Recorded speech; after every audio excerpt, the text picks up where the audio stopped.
Welcome back everyone to another video on the Vixen Victory channel. Today we're going to be talking about Emilie, going through our character archive a little bit more. Now we've already gone through obviously Chaska and her banner. We've already talked about all these other characters at the beginning of when we were kind of starting this. And we've already even talked about other characters that are on the banners. Now once Xiangling and Nivelette as well as their 4 stars are going to be on the banners, we'll talk about them, go over their build guides. Obviously be going kind of a little bit further into those when they actually come up. But for now, we're going to be jumping into Emilie and talking a little bit about her. Now, I am kind of thankful for the timing of the Emilie video, and it is a good reason to note because we are getting another future character in the future, and this might be a good build guide to look at for your Emilie to be thinking about and possibly getting this future character. Now, the character I'm talking about is Mavuika, so if you have Emilie and you're thinking about trying to make her better or put her on a different team because maybe you don't like Kinich, maybe you're just not a fan of his playstyle and whatnot, so you kind of go a little bit of a different route, and you've been looking for another character that's going to elevate maybe some of that gameplay a little bit, or maybe you're looking for a character to enhance Kinich and Emilie's playstyle together through burning comps, and you're really looking for a better solution and an off-field character, and that might be Mavuika. So although, you know, you have the great synergy between Mavuika and Kinich, let's see how overall Emilie herself is going to play in her own personal teams as well as those teams in the future. But first and foremost, like normal, let's go ahead and jump into looking at her talents and the talent info. Now, overall, looking at her talent info, there's nothing really, anything crazy that you're going to really be doing with your talents, really with the normal attack specifically, and that's just because, honestly, the damage you're getting from this, most of what you're doing with Emilie is off-field. You're always throwing out what you're going to be using your skill and your burst with, and that's really the whole point, is to keep her off-field. Not only allowing her to do lots of damage, but also trigger things for one of her best teammates, which is Kinich. Also allowing other characters to trigger things as well, considering her application comes from off-field. So a very off-field focused character as a Dendro character, but she is focusing on her own personal damage, and that leads us into her skill. Now looking at her skill, basically she creates a Lumidosh case that deals AoE Dendro damage. This Lumidosh case fires off puffs of Pyro, which basically will just do a bunch of Dendro damage over a period of time while throwing it out intermittently. When nearby opponents are affected by the specific burning reaction, they will give off scents at different intervals, and one scent can be created this way every 2 seconds. The Lumidosh case collects those nearby scents that are created, and then the Lumidosh case will level up after gathering 2 of those scents, after which it will fire 1 extra puff of Pure Dew when firing, allowing a little bit more of damage being dealt. Also, that AoE and damage will be increased as well. One Lumidosh case created by Emilie herself can basically only exist at one time, so you can only have one out on the field. And if the case does not collect any of the scents for 8 seconds while it is on field, it will go back to level 1, and you can only go from starting at level 1 and can go up to level 2. Now, also she does have, because she is a technical character that is following more of, obviously, she's going to be a Fontaine character, so she has an Archie. At this point in time, she has the Pneuma Archie alignment to her, which is going to have a Spirit Breath Thorn, dealing damage of Pneuma-aligned Dendro damage when she uses her skill as well, creating that specific Lumidosh case that she has. That'll happen as you throw it out when you use your skill. So we're seeing a lot of off-field specific damage.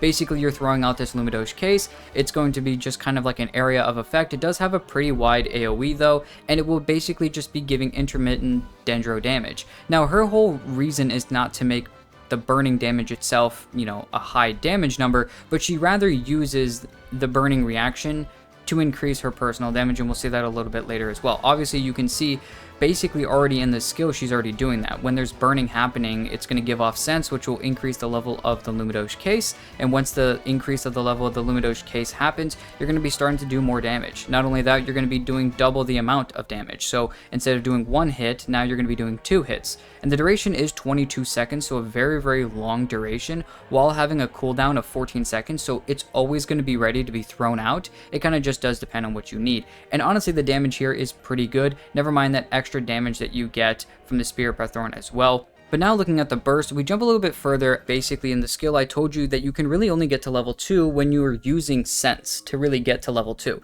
So the skill itself at C0 can only get to level 2, going from level 1 to level 2, and you grab 2 scents from burning. That happens every 2 seconds. And that's kind of it. You just kind of are leveling it to level 2, and that's really all that it can do. But the burst brings it a little bit further. Guiding the fragrances collected within the case, Emilie converts them into pure dendro energy, creating a level 3 Lumidosh case and stowing existing cases away. So if you already have your skill out on field and you've already thrown out a Lumidosh case, if you use your burst, it'll put that other Lumidosh case away. While it exists, the level 3 Lumidosh case will not gather any nearby scents, which makes sense because it's already higher than the previous levels. But it will continuously cause Scented Dew to descend, attacking opponents within the range and dealing dendro damage. During this time, one drop of Scented Dew will descend every 0.3 seconds, so it's happening pretty consistently. And one opponent can become the target every 0.7 seconds, so if a target dies, it'll take 0.7 seconds for it to jump to a new target. When the duration ends, a level 1 Lumidosh case will be recreated. So after you use your burst, that level 1 Lumidosh case will start to be used. And that just means that if you don't have your skill ready for some reason, then you could just already have this happen afterwards. If a Lumidosh case was stowed away using the skill though, or when you use the burst, and you already, let's say you had a level 2 the case already out, and let's say then you use your burst, then the case that was stowed away, that level 2, will then be replaced. Instead of a level 1, you'll have a level 2. Basically what that means is if you use your skill, after 4 seconds and 2 times of getting those scents from burning reactions, you upgrade your level 1 skill case to level 2. But then you're like, you know what, actually I have my burst ready now, let's use my burst. Then you go ahead and use your burst. At that point in time, a level 3 case will be summoned, putting that level 2 case kind of just away into the ethereal realm for some odd reason for just a little bit. At that point in time, you're going to have your level 3 case doing a bunch of damage, but as soon as that damage phase is done with the burst, that level 2 case is going to come back out instead of the level 1 that it states here, which can allow a little bit more for maybe a little bit more kind of easier and more fun gameplay style. It's also nicer that you don't have to gather up the scents again as well, once again worrying about a lot of burning reactions, which most of the teams you're not really going to have to worry about anyways. When the burst is active, the elemental skill will not create a Lumidosh case as well. So if you do use the skill, the damage that you are going to be doing, the skill damage, the initial hit, will occur, but you're not going to create a new case, if that makes any sense, because the level 3 case is already out. Now, it does have a 13.5 second cooldown. This is all at level 1. These damage numbers are going to get much higher, and the duration of the actual level 3 Lumidosh case is at 2.8 seconds. So it's not a huge amount of time, but you are seeing some pretty good damage instances that can happen because of the damage difference we see here, already at just level 1, the higher damage number already through using the burst. So very useful burst. The skill and the burst, the only two things you're really going to want to level into. The normal attack, obviously, you're going to want to stay away from. Looking at a passive talent though, it states that each time it collects 2 scents, it's specifically talking about the level 2 Lumidosh case. The level 2 Lumidosh case will consume scents and release Clear Dew Cologne that deals AoE dendro damage equal to 600% of Emilie's attack to opponents. What this means is once you get to level 2, which if you're running a burning team or even a burgeon team, should happen very easily and very quickly, what's the point of having the burning reactions happen anymore? Well, with Emilie, when you have more burning reactions happen, but the case is already at max, every 2 cents or every next quote-unquote level it would go next, if it could, instead it actually does a huge damage hit of AoE dendro damage using Emilie's attack. And it is not considered skill damage, so it is just a straight damage hit, which just allows a little bit maybe more buffs. They don't have to be specifically elemental skill buffs, they can just be general overall buffs. So it's very nice to see as well though. But it also can be a little bit of a hit if you have a character that tries to increase elemental skill damage, but honestly it really shouldn't be that much of a problem. Either way though, we're seeing a very big damage hit coming pretty often as well, even after you create that level 2 Lumidosh case. That also throws a little bit more validity to her burst. Like I said before, if you have a level 2 Lumidosh case and then use your burst almost instantaneously after creating it, once you use your burst, you're going to have that 3 seconds basically of damage, but then your level 2 case is going to come back out. And if you've created some burn, then all of a sudden burning basically is going to be happening.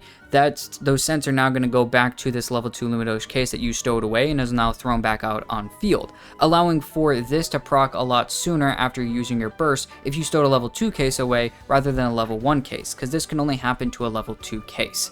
So a lot more useful and very, very nice passive talent to see here, and it works very in tandem with her burst. Looking at the next passive talent though, it states that Emilie deals increased damage to burning opponents based on her attack, with every 1000 attack increasing damage belt by 15%. And the maximum damage bonus that can be gained this way is 36%. Now, I believe if I'm doing quick math here, 15% goes into 36, about 2 almost a 0.5%, something around that idea. But basically the idea here is that you're kind of having like almost about 2,500 attack, and that's already giving you the amount of extra, basically 36% damage bonus. Now you're going to see a little bit more as we talk about weapons and whatnot, why attack is going to be pretty useful for you as a character.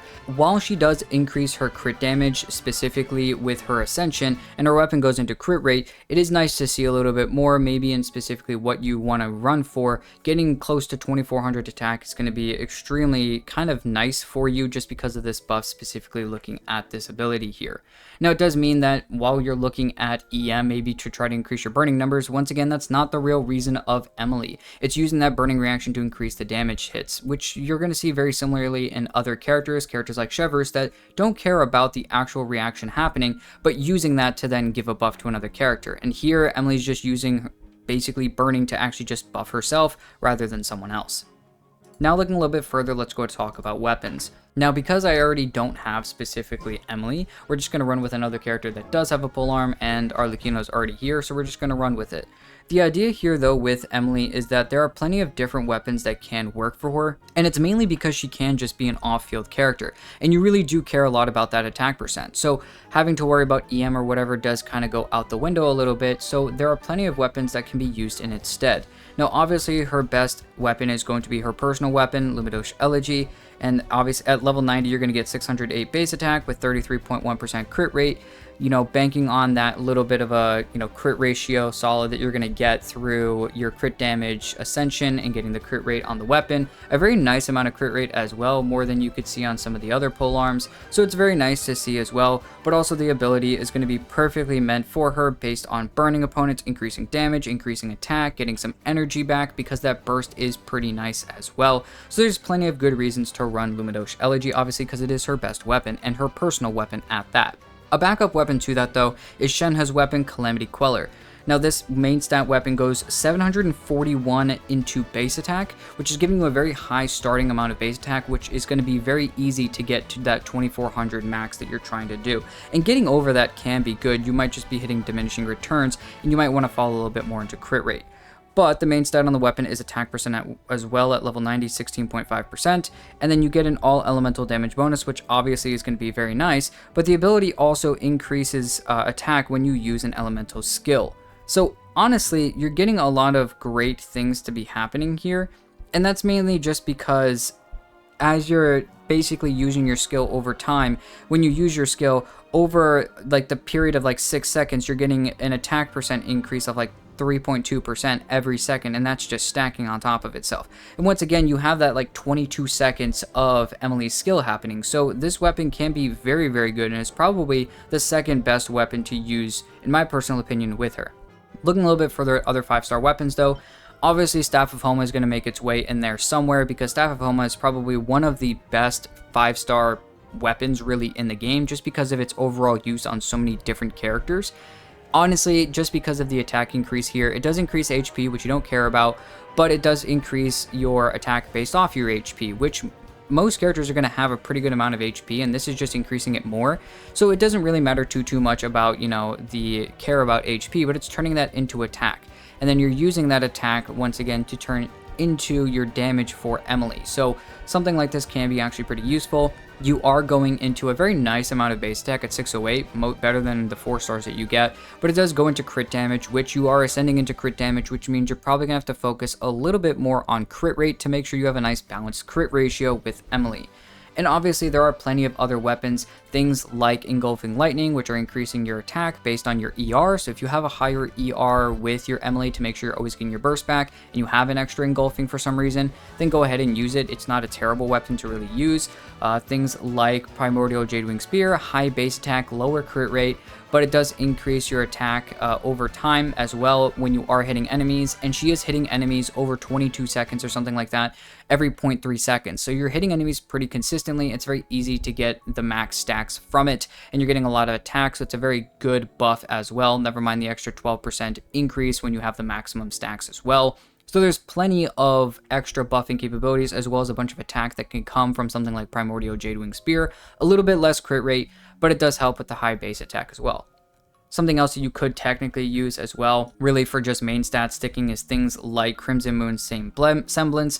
Looking at something like Staff of the Scarlet Sands or Skyward Spine, you're really just looking for maybe some of that ER that you're looking for in Skyward Spine, extra crit rate. You know, it's just kind of, once again, a lot of the 5 stars you're going to see are mainly just stat sticks, but those first few that I talked about, Lumidosh Elegy, Calamity Queller, Staff of Homa, something like Primordial Jadewing Spear, and even something like Engulfing Lightning, those top 4 are going to be probably the better options in the 5 stars to really use, while the others are really kind of more stat sticky weapons.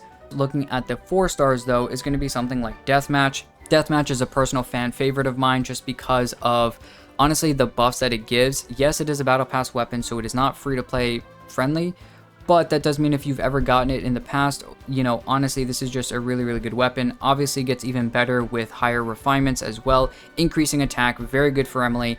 Nice amount of crit rate that you're getting, even higher than her personal weapon. It does take a hit in its base attack, but once again, because of the ability, it kind of can make up for it. Now looking at an R1 version, this is what your stats are going to look like, but if you have something like an R5 like I do, that's something else that you can kind of look at as a little bit of a difference as well. Now, looking a little bit further beyond Deathmatch, though, something like Wind Missive Spear could also be very, very good. Once again, that attack percent main stat is coming back to really just show that it is a very good weapon. If you have this weapon, you're probably going to have it at R5. Within 10 seconds after an elemental reaction is triggered, attack is increased by 24%, elemental mastery is increased by 96%. Sure, then, you know, the elemental mastery isn't terrible, I guess, because you're increasing a little bit more for your burning hits, but you don't really care about that. What you really care about is that extra 24% attack that you get, and at level 90, this weapon is going to be giving 41.3% attack with a 510 base attack. So a lot of attack, even more attack once you trigger reaction, which is the whole point of Emilie, once again triggering that burning reaction. So you're getting so much attack here. Getting to that high amount of attack for her passive is going to be very, very easy with this weapon. The other weapons are going to be fine as well, but this one's going to make it even easier, especially if you are running a little bit of a more difficult build and you're not really getting there. This weapon's going to do a lot of good for you. Something even like Lithic Spear, which not necessarily one of my favorite weapons, but it is an attack percent weapon. Lithic Spear can be kind of helpful just because you get a bunch of attack percent and crit rate when you have more characters from Leeway, which if you're running Xiangling in the team with her, that's an extra Leeway character. If you're running some sort of Burgeon team and you have Xingqiu also in the team, that could technically be working as well. That's 2 characters, that's 22% attack already and 14% crit rate. So it's nice, it's okay, and then level 90 you get 27.6% attack with 565 base attack, a pretty good weapon. Just does depend on the teams that you are running, and it's very specific to one team. That's just kind of the only issue with this specific weapon, in my personal opinion. So overall, there are other weapons I'm sure that could be used as well. Things like Prospector's Drill, which is mainly going to be increasing some attack as well as some elemental damage bonus. It's an attack percent main stat weapon, more or less similar to what you saw in something like Lithic Spear as well. That's kind of the idea over there. You could run something like Favonius Lance if you feel like you're running a little bit low on crit rate or something like that. You feel like or your energy recharge, if you want to run a high crit, get some energy back, you know, kind of want to make sure that you're always having your burst back. That could be something you run as well. But honestly, I think once again, the 5 stars I talked about, Lumidosh Elegy, Calamity Queller, Staff of Homa, Engulfing Lightning, and even Primordial Jadewing Spear, probably some of the best 5 stars you can have, whereas the best 4 stars, you're really looking at something like Deathmatch, as well as something a little bit different like Missive Wind Spear, some of those weapons, and even specifically if you're running a very high, you know, Leeway type team, a lot of characters from Leeway, then this could be a pretty good weapon as well. Let's look a little bit further now, very quickly into specifically artifacts. Now, honestly, with artifacts, the only real set you should be using is the 4-piece Unfinished Reverie. Now, if you are getting ready to grind this set, you can run 2-piece attack sets easy, and even a 2-piece Dendro damage bonus from something like Deepwood Memories. But EM is out of the question. You can even run something like a 2 or 4-piece Golden Troop just to increase a lot of that skill damage you're doing. But keep in mind that passive that you have that does that huge damage hit is not based off of elemental skill damage. So I do feel like Golden Troop loses out a lot on that extra big damage hit that she has, that like 600% of her attack is Dendro damage. Once you have a level 2 of your Lumidosh case and you get 2 cents, that huge damage hit you do, I just feel like the Golden Troop really just does take away from that. Whereas something like Unfinished Reverie, obviously, I would rather you go into a 2-piece attack and a 2-piece, Dendro damage bonus rather than run a 4-piece or 2-piece of Golden Troop personally. But if you are looking for a very good set and the best set, that is going to be Unfinished Reverie. The 2-piece is increasing attack, which she likes, and then the 4-piece states that after leaving combat for 3 seconds, damage dealt increased by 50%.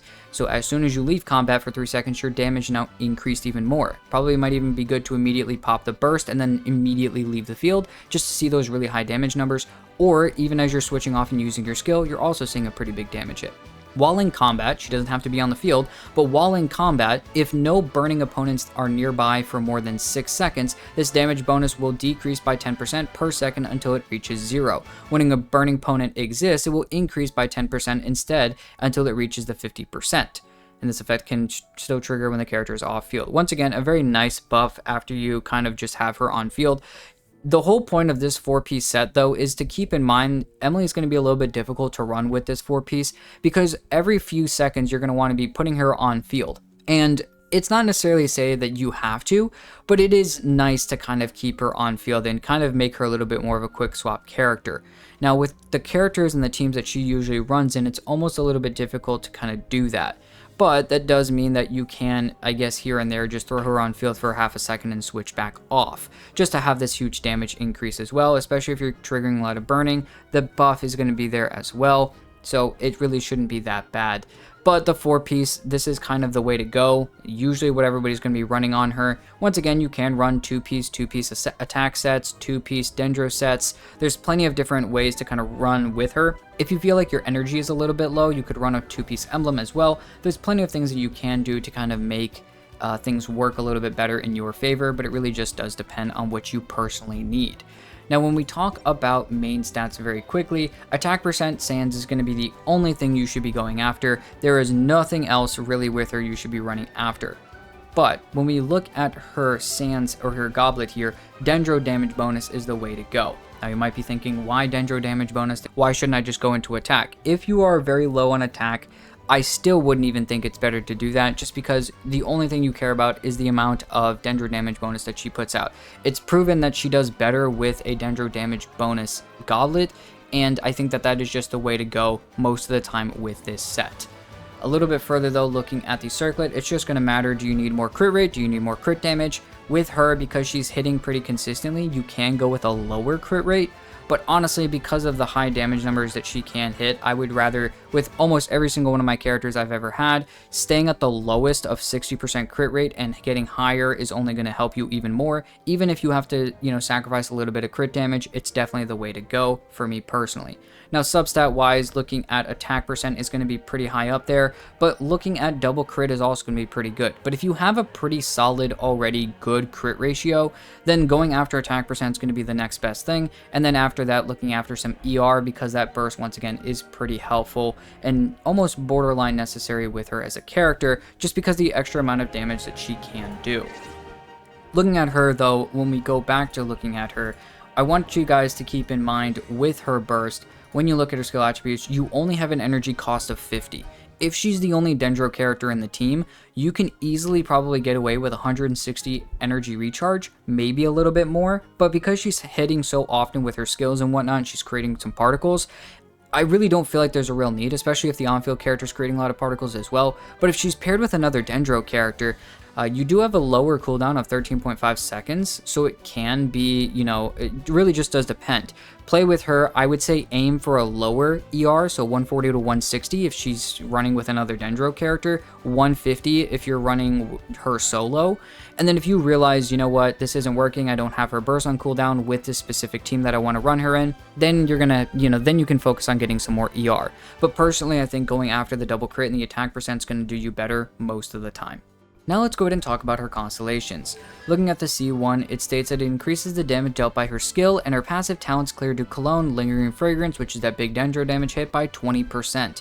The latter obviously requires unlocking the passive talent first, and additionally when nearby party members trigger the burning reaction on opponents or deal Dendro damage to burning opponents, they will generate an additional scent as well. So getting to level 2 is going to be that much easier, as well as creating that huge damage hit is going to be even easier as well. And that effect can be triggered every 2.9 seconds, allowing that to happen multiple times while her skill's out on field, that Lumidosh case is on field. Looking at the C2, it states that when the skill, her burst, or Clear Dew Cologne produced by the passive talent Lingering Fragrance, the last of which requires the passive talent activation, they just have to say that every time. Basically, anytime her skill, burst, or her passive hit is going to hit an opponent, the opponent's Dendro resistance is going to be decreased by 30% for 10 seconds.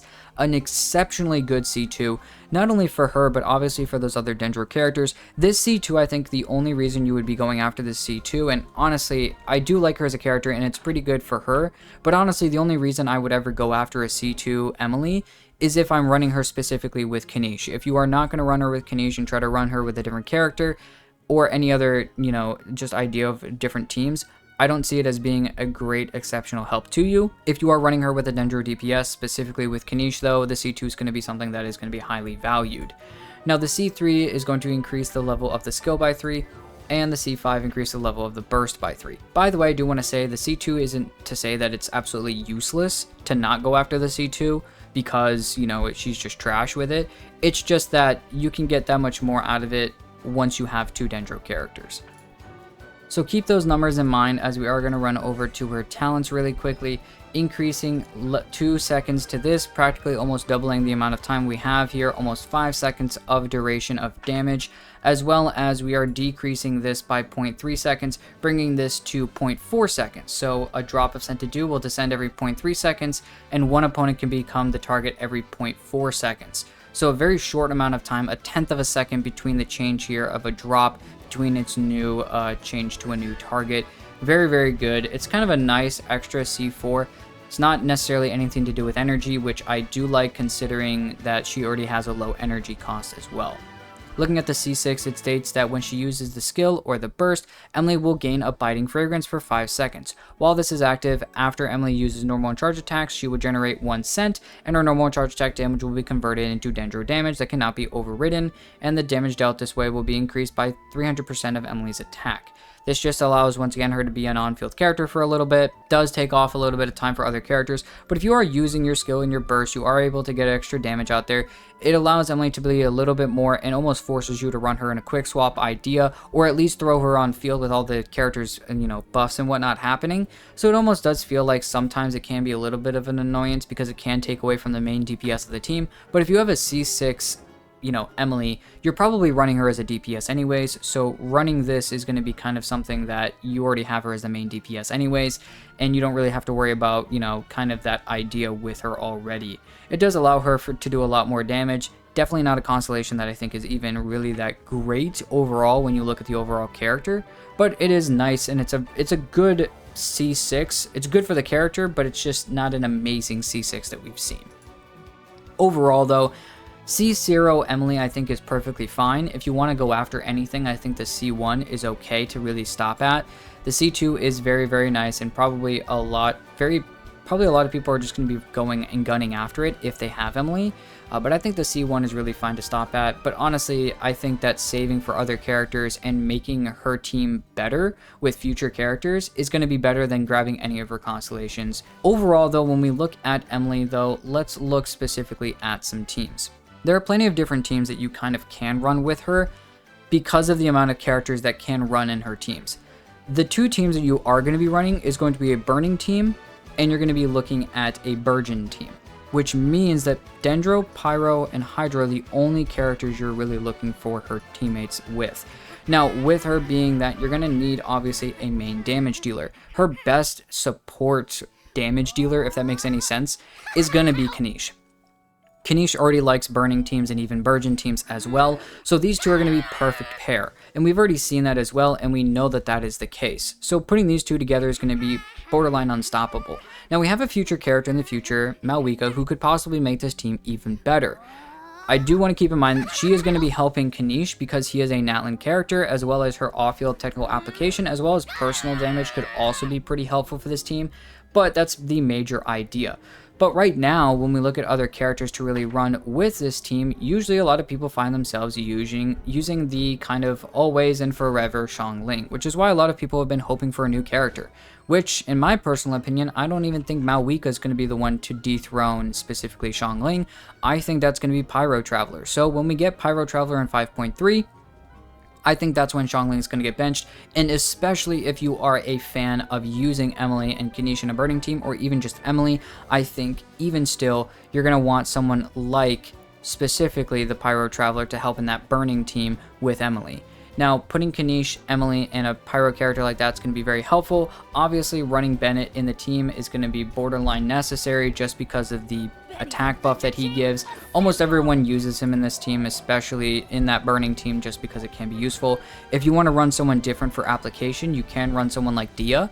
You don't need burning to happen every second, but with Dehya, she can have enough of that pyro application to create enough sense to really get you those buffs. Kinich and EMILIE aren't really, or Kinich isn't really too heavy on needing burning to happen every second. You know, EMILIE technically does have a timer in creating those scents every 2 seconds, but I do think that either way, you're going to be getting the burning to happen pretty extensively anyways, because Dehya is going to be having the pyro happen every so often, and with Kinich and EMILIE just throwing constant dendro on the enemy, with a little bit of pyro that Dehya is creating, you're going to be very, very easy and not basically overdo the dendro with too much pyro, which is why I think a character like Dehya is actually very good for the team. Also, she's creating resistance, interruption resistance for someone like Kinich as well. That can help him out a little bit. If you are running EMILIE with a different damage dealer that is more, maybe doesn't really fit the bill of a maybe burning team, someone like Tighnari or Alhaitham. Maybe if you're running a Burgeon team and you're running someone like Thoma, or someone like Xiangling, who has usually a high ER and EM, so you're allowing her to Burgeon. You could easily run those characters with EMILIE, and having a character like Farina for the damage buffs as well, and throwing in a character like Yao Yao or Baiju for heals. You're having the double dendro, which is increasing EM for the team. You're having your character that is going to help with the off-field application of Hydro. Someone like Kikomi could also be good for that. If they are a normal attacking character like Alhaitham, you can run someone like Yelan or even Xingqiu, just because of the buffs that they can give, as well as the extra application, the heavy application that they can get. And then obviously Xiangling and Thoma are going to be your better ideas and choices for off-field specific Burgeon. Thoma, in my personal opinion, being even better than what you get in Xiangling, but Xiangling allows you to stay more off-field more often, but Thoma is just better at producing Burgeon, in my personal opinion, as well as he's just not as energy hungry as someone like Xiangling, which can be a little bit annoying. So overall, between those ideas, and the reason why Burgeon works is Kinich still gets a lot of his buffs by burning or Burgeon. So most of his kit is extensively talking, if you actually watched the video that I went over him about, it's burning or Burgeon.